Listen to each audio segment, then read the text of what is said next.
In the real world, it was WrestleMania the other day, but in this one, it's only week 10 of What Happened on My Universe mode! We began, as always, with Raw, which was in Philadelphia, Pennsylvania. And we once again started with Bray Wyatt, as he took on Kane. Now, this wasn't the Bray Wyatt show. Kane got a few licks in, but when Wyatt got control, he kept the control. Hitting a running senton, and then doing all that kooky shit he does before hitting Sister Abigail. Then he hit the Sister Abigail, and won the match.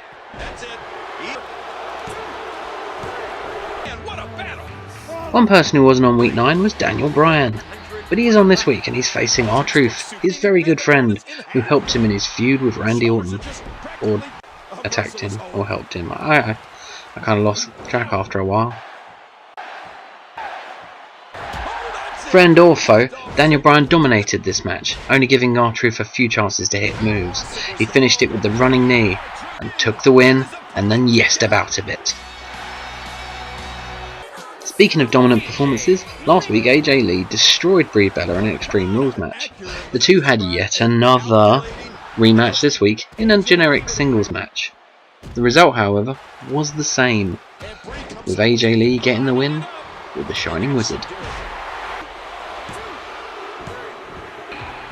In another rematch from last week, Roman Reigns took on Randy Orton, and before the match, Randy offered his hand to shake, but ended up kicking Roman in the gut instead. Because of this, Roman was all dazed and confused, and ended up taking a load of Randy Orton's signatures, the last being an RKO, which put him down for the 3 count. Good win for Randy Orton. It was main event time on Raw. WWE Champion Brock Lesnar took on Sheamus in a Universe Mode submission special. They began on the outside, but it wasn't the one-sided beatdown it was last week. No, Sheamus showed this with a powerbomb.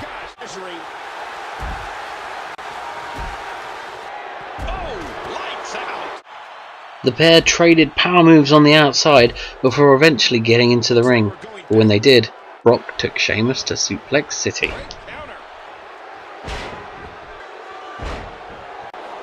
This didn't faze Sheamus too much, as he was alert enough to hit a brogue kick. He wasn't alert enough though to avoid the F5 and being busted open.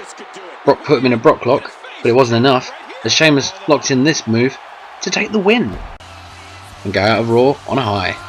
Main event was in Boston, Massachusetts, and we opened with a singles match between Rob Van Dam, accompanied by his tag team partner Rey Mysterio, and Lex Luger, who was accompanied by his fellow Chicago brethren, CM Punk.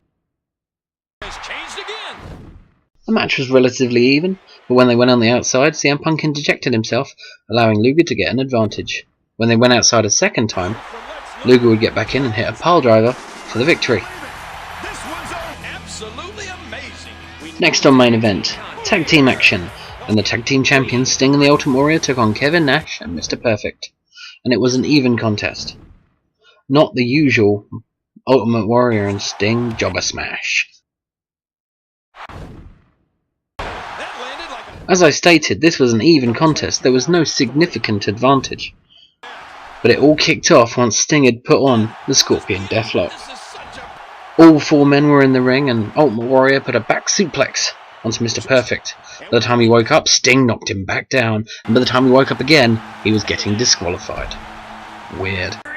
Next up, Booker T took on Ric Flair once again in an Extreme Rules match. They began the match brawling on the outside, and eventually Ric Flair would gain the upper hand when he threw the steel steps into Booker T's face and then put him through a table. Booker T wasn't done. He managed to hit a couple of elbow drops and some weapon shots before Ric Flair got a chair and started working on that leg again.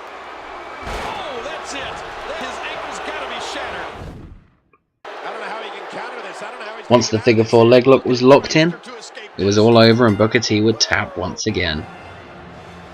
Batista was next, and he turned up when his music played, unlike last week. He was against Rey Mysterio, who had Shawn Michaels in his corner. And Shawn Michaels was in the thick of it straight away, giving a distraction out so that Rey Mysterio could get some advantage. Let's be fair, he did get knocked out by Lex Luger earlier. Unfortunately for Rey Mysterio, the 619 and West Coast Pop didn't do the trick, as Batista was soon up again, hitting a spinebuster, a Batista bomb, and then reversing something into a powerbomb. Rey Mysterio wasn't done though.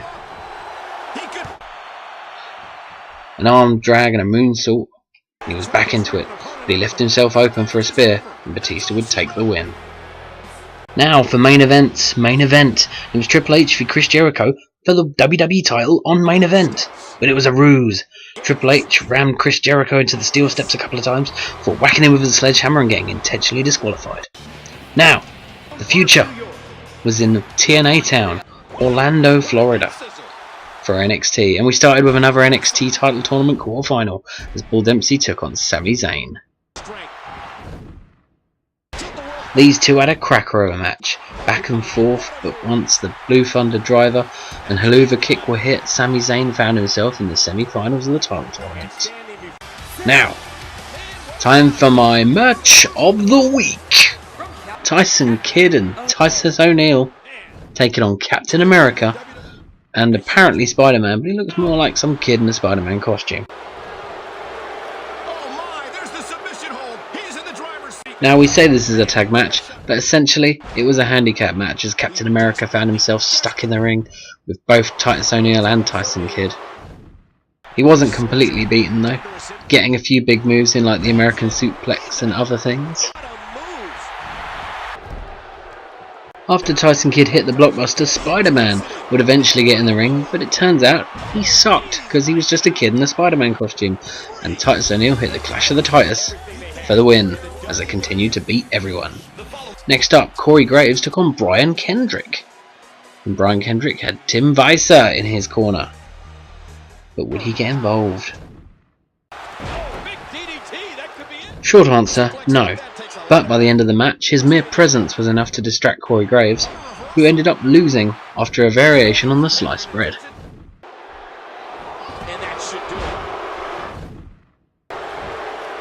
Of course, he had to escape Corey Graves' weird submission move first, but he did, and he did manage it. Post-match, Weiser came in to congratulate Brian Kendrick. Before the next match, I've got something to say. Nemanja! Yes, it's Rusev time! And he didn't have to wait long for his opponent once again, as Kevin Steen rushed out to come get him some of Rusev. They began on the outside, and Rusev quickly gained the upper hand with a kick to the face. Throwing Steen about, he would decimate him, not allow him to get any upper hand, and locked in the accolade to break his back and make him humble. In NXT's main event, Bam Bigalow took on his tag team partner from last week, Fit Finlay. He'd beat him about a bit, but in the end he just couldn't be bothered and walked off, leaving Finlay to win by countout. As always, we end the week with Smackdown, and it was held in Milwaukee, Wisconsin, opening with a match between Wade Barrett and Kofi Kingston. Now, because the Intercontinental title feud is going to end soon, we were looking at potential challengers for whoever wins the feud. This match, however, was won by Kofi Kingston after he reversed that punch and hit Trouble in Paradise. Last week, Justin Gabriel got a shock win against Jimmy Uso. This week it was Jay's turn, but he didn't have much luck to start with. After a while he would find his feet in Justin Gabriel's mouth as it happens, and then hit the big splash for the 1-2-3 as he gets the win that his brother couldn't manage. In another tale from last week, after the Big Show had set his sights on the world title, he was given an opportunity to show his stuff against the champion, Alberto Del Rio. And, in the beginning, he dominated. Once we reached the middle of the match, Alberto Del Rio managed to hit a couple of moves. Unfortunately, Big Show managed to get control once again and hit a knockout punch for a 2 count. Better try harder, Big Show. Once he'd been kicked in the face, he did, after throwing the champion to the steel steps and hitting the showstopper chokeslam for the victory. He's now number 1 contender. On to SmackDown's penultimate match, and it was another rematch between Dolph Ziggler and Cesaro. And much like all of their other matches, we had a pretty open contest on our hands.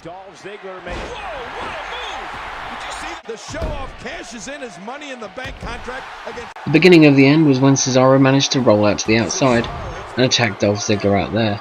A couple more moves later and he was neutralising him. and put him down for the 3. Before he left, he put a few beatings down on him, just to show him who's boss. And now for the final match of the week. It's another match between Harper and Rowan and the Brotherhood. I'm starting to think tag feuds are pointless. This match was at least a bit different from last week, as Goldust hadn't wrestled earlier in the night and therefore was fresh as a daisy. And Cody Rhodes was on his game, as he showed with that massive moonsault a minute ago. As we neared the end of the match, it seemed as though Harper and Rowan might be getting the victory here. But one big move later, and Goldust was putting him down for the win. So a few questions from the week. Is Roman Reigns really that stupid? Did Sheamus earn Brock Lesnar's respect? Will these two guys just go at it already? Is Tim Weiser just a massive Brian Kendrick fan? And do you think Dolph Ziggler has learned who's boss? Find out all this and more next time on What Happened on My Universe Mode. Like and subscribe.